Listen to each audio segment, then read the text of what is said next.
1 साल बीत चुका था। ढोलकपुर वापस शांत था। गांव के लोग फिर से खुशी से जीने लगे थे।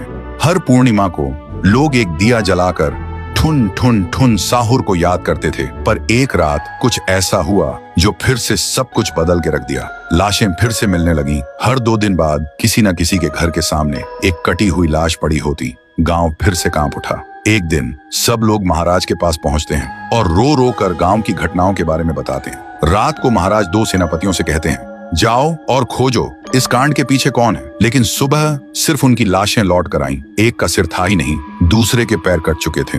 महाराज समझ गए कुछ तो लौट आया है, कुछ जो सिर्फ मौत का खेल खेल रहा है। और फिर कहते हैं, अब इस जंग का सामना मुझे ही करना होगा। उसी रात महाराज चुपके से गांव में आते हैं और एक पेड़ के पीछे खुद को छुपा लेते हैं। और ठीक रात के 2:30 बजे अचानक कहीं से धुआं छा जाता है और उस धुएं के अंदर से एक आवाज आती है,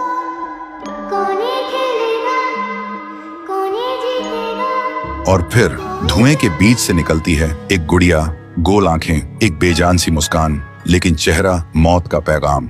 वो गुड़िया एक घर के गेट तक जाती है और बच्चों जैसा एक गाना गाने लगती है। उसके गाने की आवाज सुनकर एक आदमी बाहर आता है और अगले ही पल वो गुड़िया उसका सिर चबा जाती है। वो आदमी तड़प तड़प के वहीं जमीन पर गिर जाता है। महाराज सब कुछ देखते हैं। उनकी आंखें भर जाती हैं। उन्हें समझ आ जाता है इसके सामने जाना मतलब खुद का अंत लिखना है। अगली सुबह गांव के लोग इकट्ठा होते हैं।